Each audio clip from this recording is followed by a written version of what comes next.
देखेंगे कि कुछ क्वेश्चंस ऐसे हैं जो हमेशा हमेशा से पूछे गए हैं, आज भी हर एक कॉम्पिटिटिव एग्ज़ाम के फेवरेट हैं, तो हम उन्हें डिस्कस करेंगे और एक एक करके हम रेफरेंस के साथ डिस्कस करेंगे कि कहाँ से ये क्वेश्चन लिया गया है और क्या इसका बेस्ट आंसर होगा। बने रहिए मेरे साथ और अब हम डिस्कस करते हैं। अब इस सीरीज़ का पहला क्वेश्चन डिस्कस करते हैं। हम लिखा है the man whom I thought was thoroughly honest proved to be a swindler।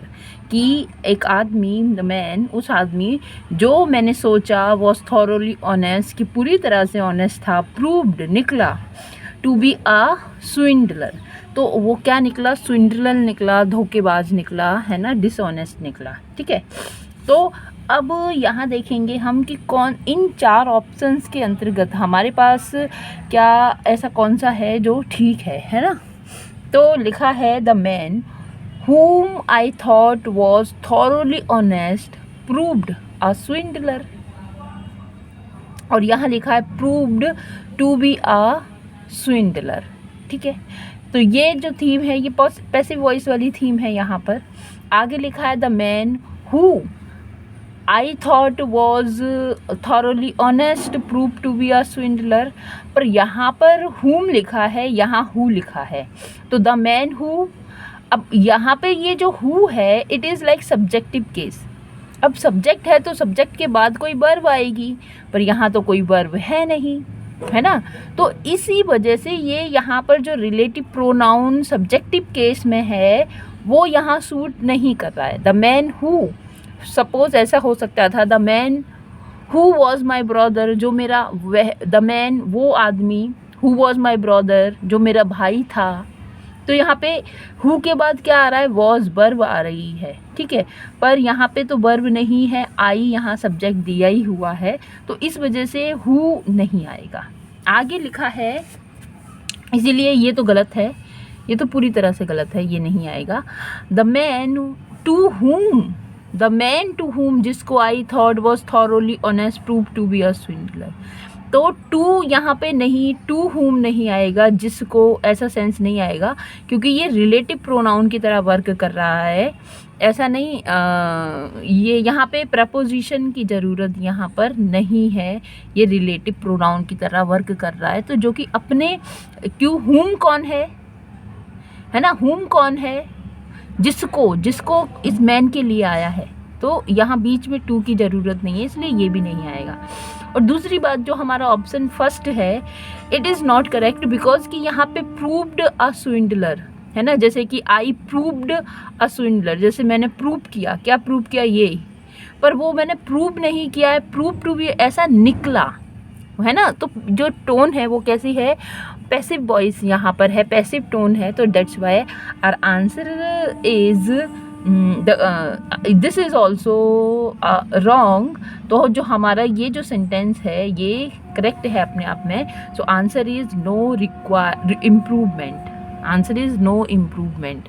I hope आपको समझ में आया होगा। आगे डिस्कस करते हैं।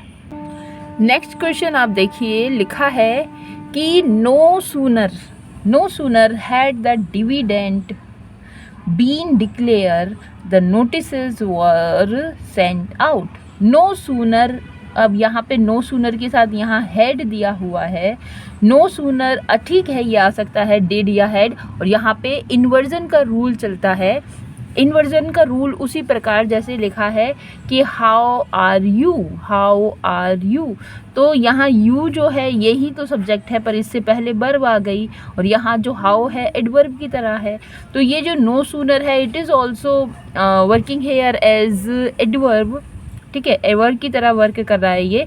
तो no sooner had the dividend been declare, कि जैसे ही नो सूनर, इससे पहले कि ये होता, then the notice were sent out, और नोटिस निकाल दिया गया। ठीक है, तो यहाँ पर हमें ये तो ठीक है, इतना तो ठीक है, पर यहाँ पे हमें, क्योंकि ये नो सूनर के साथ हमें पता है कि कंजंक्शन है, तो no sooner than, hardly, scarcely, when, है ना, हम ये वर्ड यूज़ करते हैं। और तो यहाँ देखेंगे कि कौन सा हमारा करेक्ट है, और फिर इसके साथ देखेंगे रेफरेंस बुक, यहाँ से हम क्वेश्चंस भी देखेंगे, एक्सप्लेनेशन। लिखा है the company had hardly declare the dividend till the, नहीं, नो सूनर, अब यहाँ पे ये बिल्कुल ही टोन इसकी चेंज हो गई है। The company had hardly declare the dividend till the notice were sent for mailing. इसका जो लैंग्वेज है और इसकी है बिल्कुल ही डिफरेंट है। तो हम तो यहाँ पे मेलिंग की बात हुई नहीं, इसे तो पूरी तरह से देखते ही हटाएंगे इस ऑप्शन को कि ये हो ही नहीं सकता। दे, अब यहाँ तो कोई दे है नहीं। They had no sooner declare the dividend then, no sooner, they had no sooner इसके यहाँ इस तरह से बीच में नहीं आ रहा, नो सूनर के साथ सेंटेंस स्टार्ट ही होता है, इसलिए ये स्ट्रक्चर भी करेक्ट नहीं है। जबकि नो सूनर के साथ देन आता है, ये तो सही है ना।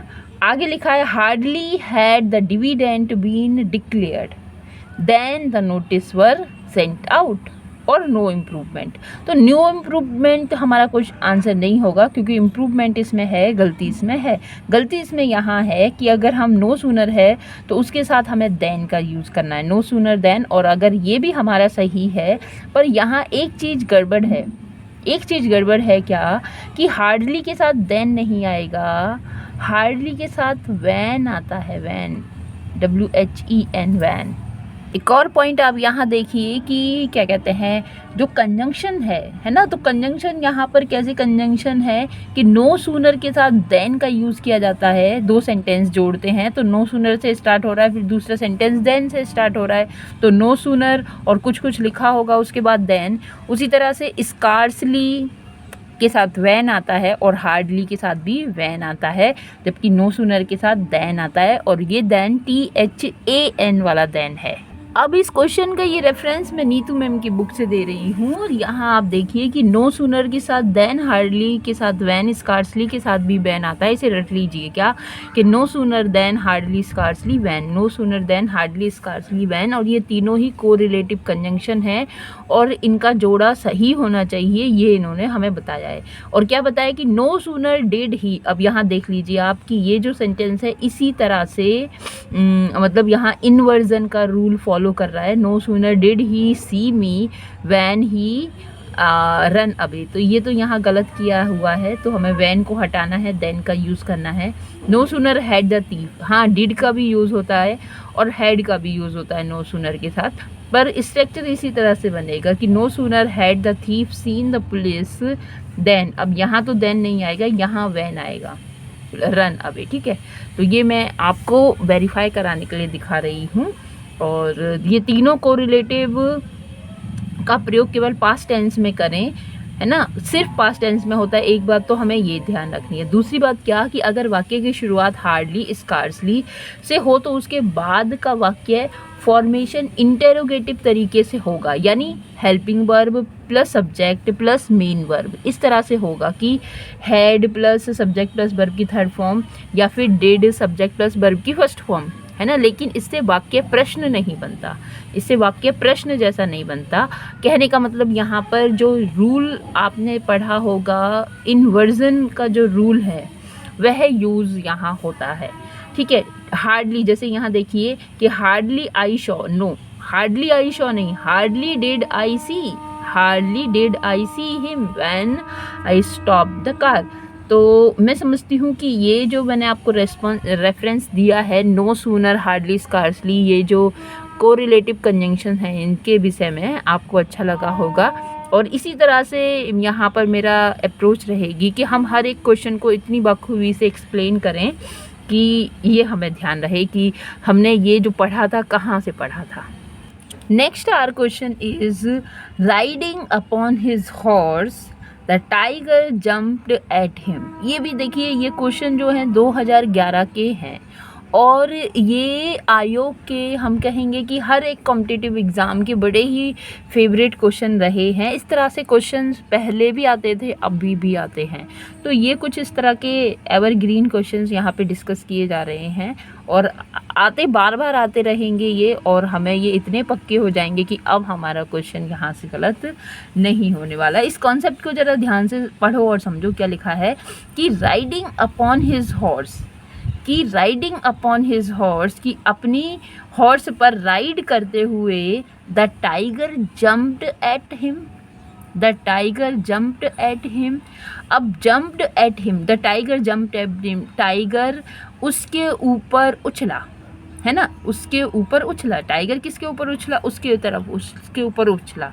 यहाँ क्वेश्चन ये बात है कि जो राइडिंग अपॉन द हॉर्स, तो riding upon the horse, horse के ऊपर राइड करते हुए, तो राइड कौन कर रहा था? क्या टाइगर हॉर्स के ऊपर राइडिंग कर रहा था? सोच लो एक ऐसा कैरिकेचर कि हॉर्स है और उसके ऊपर टाइगर है और वो भाई कर रहा है तो पॉसिबल है। अब यहाँ देखिए कि यहाँ से हमारे आंसर कौन सा होगा और फिर उसके बाद इसका बड़ा ही अच्छा हम एक्सप्लेनेशन यहाँ देखेंगे। पर सबसे पहले ऑप्शंस को देखते हैं।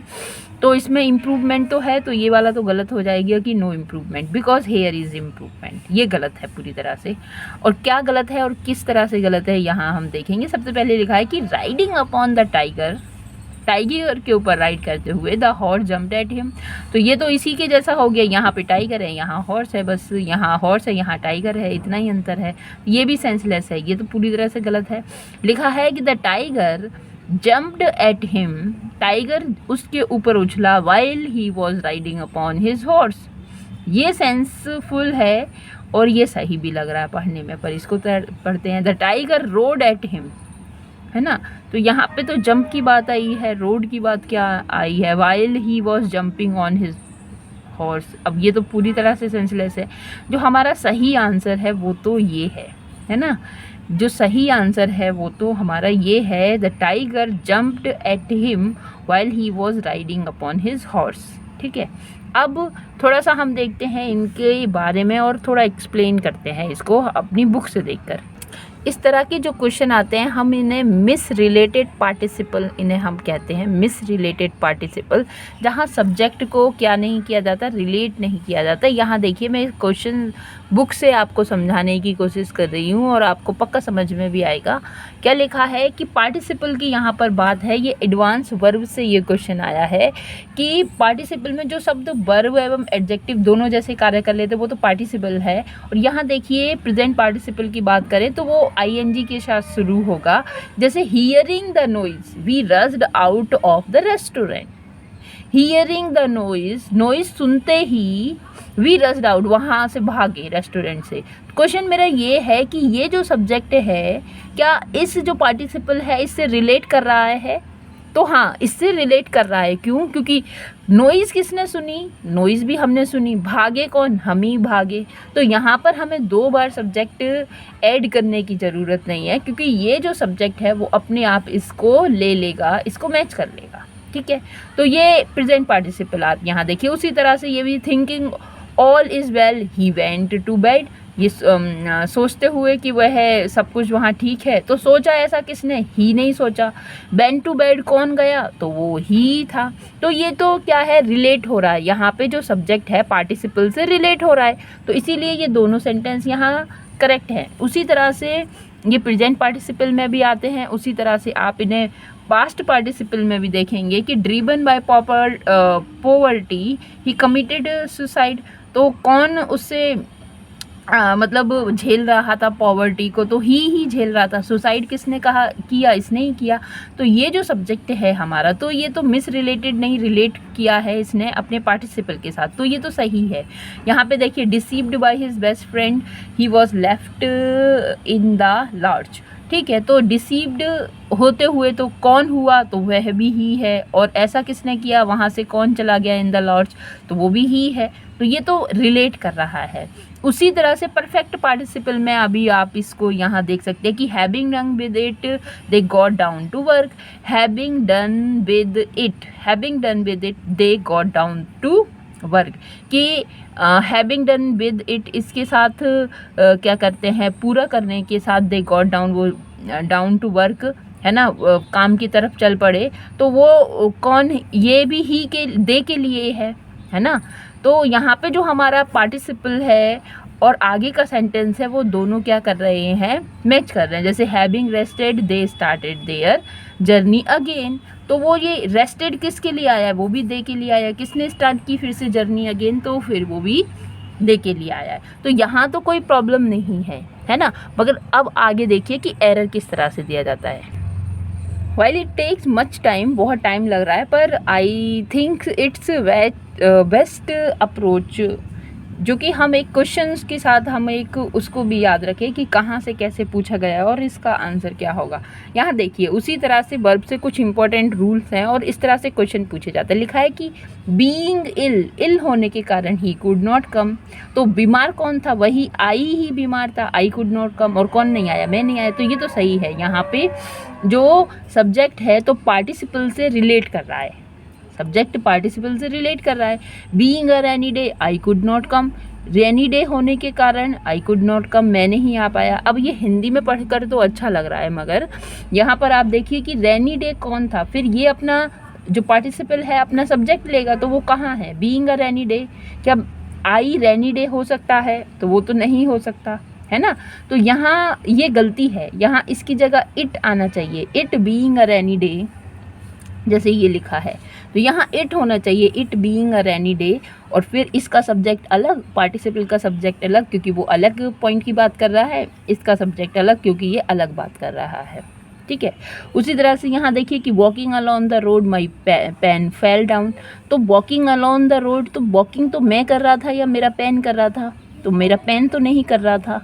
माई पेन फेल डाउन ये एक अलग बात है। वॉकिंग अलॉन द रोड, तो while I was walking alone the road, जी आप देखिए है ना। तो यहाँ पे क्या है, ये मिस रिलेटेड पार्टिसिपल हैं, जो पार्टिसिपल हैं वो रिलेट नहीं करते अपने सब्जेक्ट से, तो यहाँ पर इस तरह की बन जाती है गलती। अब हम अपने क्वेश्चन को एक बार फिर से देखते हैं और इसे क्लियर, उसी तरह से ये लिखा है कि riding upon his horse the tiger jumped at him, तो क्या जो टाइगर था वो हॉर्स के ऊपर राइड कर रहा था, इसलिए मैंने कहा उस कैरिकेचर को आप थोड़ा ध्यान में रखिए। तो यहाँ पे मिस रिलेटेड पार्टिसिपल है, ये जो सब्जेक्ट है ये इससे रिलेट नहीं कर रहा, तो ऐसा हो सकता है कि while I was riding upon the horse, while he लिखा है ना, हिम लिखा है ना, तो ही आएगा। वाइल ही, जैसे यहाँ लिखा है वाइल ही वॉज राइडिंग, तो ये वाला पैरा तो इन्होंने लास्ट में यहाँ लिख दिया है, इसको आगे पीछे हम कर सकते हैं, नो प्रॉब्लम, है ना। तो इसीलिए इस तरह का जो क्वेश्चन है इसमें है क्या, इसमें है मिस रिलेटेड पार्टिसिपल वाला एरर, और हम इस तरह से हैंडल करेंगे इसे। आई होप कि अच्छा लगा होगा। अब कितना टाइम ले लिया इसने।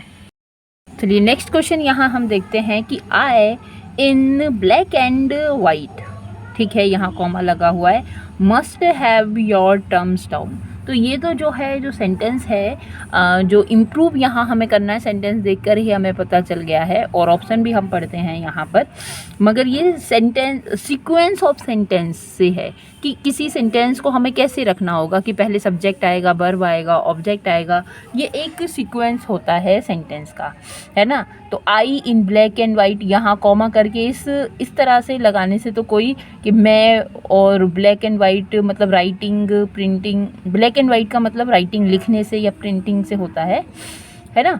तो यहाँ देखते हैं ऑप्शंस पहले कि I must have in black and white your terms down, I must have, मतलब आई मस्ट हैव मैं करूँगा, या है ना, इन ब्लैक एंड वाइट, तो इन ब्लैक एंड वाइट क्या है, योर टर्म्स डाउन, तो ये सीक्वेंस भी गलत है। I must have your terms down in black and white, I must have your terms in black and white down, तो टर्म्स और डाउन इसको तो दूर दूर कर दिया, और ये बीच में, ये इसलिए गलत है। ऑप्शन सही हमारा ये भी गलत है, इम्प्रूवमेंट तो इसमें है, पर ऑप्शन सही यहाँ पर 3 है, लिखा है I must have your terms down, मुझे आई मस्ट हैव करने पड़ेंगे, योर टर्म्स डाउन तुम्हारी शर्तें लिखनी होंगी, है ना। I must have your terms down, और कैसे, इन ब्लैक एंड वाइट, शर्तें मुझे तुम्हारी इस तरह से ब्लैक एंड वाइट मतलब राइटिंग करनी होगी, लिखनी होगी, तो इस तरह का इसका मीनिंग है, और सेंटेंस सीक्वेंस से ये क्वेश्चन पूछा गया है। नेक्स्ट क्वेश्चन है कि when we came out of the restaurant it was 11:30, तो दो यहाँ पर हमें सेंटेंस दिखाई देते हैं यहाँ पर, और जो ये सेंटेंस है ये टेंस से है, ये समय से है, टेंस की एरर यहाँ से पूछा गया है कि when we had come out, जब आ चुके थे, ऑफ द रेस्टोरेंट। अब यहाँ पे 11:30 का जिक्र नहीं है, क्या मतलब है इससे। After we came out of the restaurant, अब ये क्या है, ये तो कुछ सेंस नहीं है। When we have come out of restaurant, जब हम वहाँ से आए, तो दूसरा तो नहीं दिया। इम्प्रूवमेंट, यही नो इम्प्रूवमेंट इसका सही आंसर है कि when we came out of the restaurant, जब हम रेस्टोरेंट से निकले आए, तो क्या होता उस वक्त 11:30 11:30 हो रहा था। तो ये अपने आप में सही सेंटेंस है, इसमें कोई एरर नहीं है। नेक्स्ट क्वेश्चन आपके सामने है कि what you go to school, what do you for go to school. तो कहने का मतलब ये है कि स्कूल क्यों जाते हो, इस तरह का क्वेश्चन नहीं है, प्रपोजिशन से रिलेटेड। यहाँ पर इस क्वेश्चन में एरर है, लिखा है for what do you go to school, या what do you go to school, what do you go for to school, या what do you go to school for, या फिर नो इम्प्रूवमेंट। नो इम्प्रूवमेंट तो नहीं है क्योंकि इसमें improvement है, और हमारा जो आंसर है वो है 3। क्या कि what do you go to school for, कि किस लिए स्कूल जाते हो, है ना, किस लिए तुम स्कूल जाते हो। तो यहाँ पे what do you go to school, what do you go to school for, है ना। कुछ हमारे प्रपोजिशन ऐसे हैं जो कि क्या होते हैं, सेंटेंस के लास्ट में आते हैं। इसे हम देखते हैं थोड़ा रेफरेंस बुक से। यहाँ हम डिस्कस करते हैं कि वर्ब के बाद आने वाला प्रपोजिशन या तो फिक्स्ड होता है या किसी प्रपोजिशन का प्रयोग नहीं होता, कि वर्ब के बाद या तो फिक्स प्रपोजिशन आता है या फिर प्रपोजिशन का प्रयोग नहीं होता। वर्ब के बाद आने वाला प्रपोजिशन हिंदी ट्रांसलेशन के अनुसार नहीं होना चाहिए, और कुछ यहाँ एग्जाम्पल दिए हैं, देखेंगे इन्हें क्या, कि the poor had no bed to sleep in. अब यहाँ ये प्रपोजिशन जो आया है ये लास्ट में आया है, और देखो प्रपोजिशन जो है, रूल है कि प्रपोजिशन जो आता है कहीं ना कहीं इसके बाद कोई इसका ऑब्जेक्ट होता है, अकेला तो आता नहीं है ये, है ना, अपने ऑब्जेक्ट के लिए ये आता है। पर कभी कभी क्या है कि ये प्रपोजिशन को सबसे लास्ट में रख दिया जाता है ना, और पर इसका ऑब्जेक्ट होता है, कहीं बीच में इसका ऑब्जेक्ट छुपा हुआ है। अगर हम कुछ सेंटेंस यही है, इसे हम देखेंगे, the poor had no bed to sleep in, है ना, the poor had no bed to sleep in, की दो जो गरीब है उसके पास कोई भी बेड नहीं था सोने को। अब हम हिंदी में ही कह रहे हैं सोने को, खाने को, है ना, सोने को हम बाद में लगा रहे हैं, उससे स्टार्ट कर रहे हैं, है ना। अगर इसी को देखें तो ये जो इन है किसके लिए आया है, तो स्लीप कहाँ, इन द बेड, है ना। द पुअर हैड नो, तो आप इस पुअर को हटाओ, आप इस तरह से, there is sleep in the bed. अब ये जो है स्लीप इन कहाँ पर, द बेड या फिर बेड, स्लीप इन कहाँ पर, बेड में, बेड बिस्तर पर, है ना। तो ये जो इन आया है वो किसके लिए है, वो उस बेड के लिए है। जैसे यहाँ देखो, he had no pen to write with, तो वी राइट विद पेन। जैसे सपोज इस यहाँ तक हटाओ, यहाँ लिख लो वी, तो वी राइट हम लिखते हैं विद पेन। तो ये जो आया है विद, वो किसके लिए आया है, पेन के लिए आया है। पर लिखने का कुछ इस तरह का तरीका जहाँ हम क्या करते हैं कि उस प्रपोजिशन को लास्ट में लिख देते हैं, ठीक है। जैसे do you have a chair to sit on, जैसे कि डू यू या चेयर टू सिट ऑन, आप इसे यहाँ इसको इस तरह से भी लिख सकते हैं। ये जो ऑन आया है वो इस चेयर के लिए आया है, तो देयर इज़, जैसे कि a chair to sit on, जैसे कि हम इसको कहेंगे क्या, कि we sit on the chair, we sit हम बैठते हैं, we sit on the chair, we sleep in the bed, है ना, we sit on the chair, we sleep in the bed, we write with pen. अब यहाँ देखिए इस तरह से हमने इसको क्या किया, घुमाया सेंटेंस को, तो हमें पता चल गया कि ये जो ऑब्जेक्ट आया है ये किसके लिए आया है। आई होप कि समझ में आया होगा। तो अब इसी तरह से हमारे जो क्वेश्चन है कि what do you go to school for, है ना, we go to school for study. अब व्हाट की जगह यहाँ पे क्या आ जाएगा, स्टडी, है ना। व्हाट क्यों, इसका तो आंसर स्टडी है ना। तो we go to school for study, है ना। तो ये हमारा जो आंसर है ये वाला सही है। आगे देखेंगे क्वेश्चन नंबर 7, लिखा है he pleased the director and his completed, sorry, he pleased the directors and this completed his report in good time। अब ये देखिए, आप इसका अर्थ तो अनर्थ है ना। ये भी सेंटेंस सीक्वेंस से रिलेटेड है। ही प्लीज द डायरेक्टर्स, उसने डायरेक्टर्स जो हैं उसको प्लीज़ किया, खुश किया। एंड दिस, और इस काम ने उसने खुश किया, तो इसी वजह से इसी काम ने, एंड दिस किसके लिए आया है कि उसने प्लीज़ किया। And this completed his report in good time, और इसने क्या कर दी, उसकी रिपोर्ट जो है ना कुछ समय में ही पूरी कर दी। तो क्या वास्तव में यही है। आगे सेंटेंस पढ़ते हैं, किस तरह से इस सेंटेंस को अच्छी तरह से लिखा होना चाहिए ये हम देखते हैं। चारों ऑप्शन एक साथ हमें दिखाई दें। क्या लिखा है कि he please the directors in good time and this complete his report, कि उसने डायरेक्टर्स को क्या किया, प्लीज़ किया, खुश किया, इन गुड टाइम मतलब ना कुछ समय में, थोड़े से ही समय में, और फिर क्या हुआ, उसकी रिपोर्ट कंप्लीट हो गई। या फिर ही completed his report in good time and this please the directors, और उसने क्या किया, ही कंप्लीटेड, उसने अपनी रिपोर्ट जो है बहुत जल्दी मतलब ना कुछ समय में ही प्रिपेयर कर ली, और इस वजह से वो जो डायरेक्टर हैं वो प्लीज हो गए, खुश हो गए। या फिर he please the directors and completed his report in his good time. तो ये भी हमारा गलत है, इम्प्रूवमेंट तो उसे होना है ना। और यहाँ पर लिखा है कि ही प्लीज द डायरेक्टर, तो दो सेंटेंस तो नहीं है, सेंटेंस एक ही है, तो ये भी गलत है, ये भी गलत है। हमारा जो लिखने का तरीका है वो ये वाला सही होगा कि ही कंप्लीटेड हिज रिपोर्ट, उसने अपनी रिपोर्ट कंप्लीट की इन गुड टाइम, थोड़े ही समय में या ना कुछ समय में, और इससे वो डायरेक्टर्स जो हैं वो खुश हो गए। ठीक है, तो जल्दी काम करने पर भी जो जल्दी काम कर लेता है उससे बहुत प्रभावित, उसका कार्य भी प्रभावित करता है। The courtiers used to tell the king how efficient an administrator he was all day long।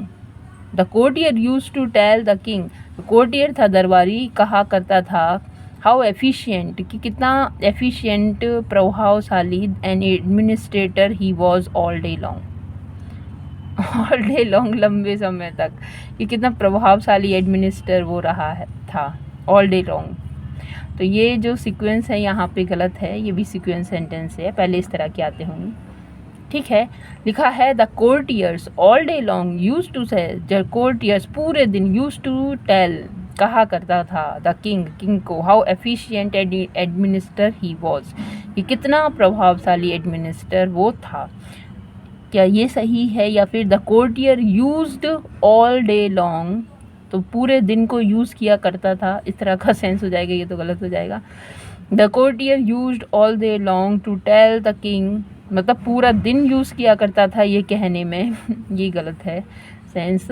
The courtier used to tell the king all day long how efficient and administrator, how efficient and administrator he was, और no improvement, तो ये गलत है, improvement तो है।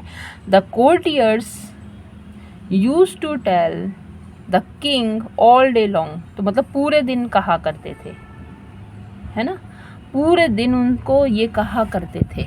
तो यहाँ पर हम देखते हैं इन दोनों में भी बस थोड़ा सा ही अंतर है कि ऑल डे लॉन्ग, ये जो एडवर्ब है यहाँ पर कोर्टियर के तुरंत बाद आ रही है, और यहाँ पर all day long use to tell the king के बाद आ रही है।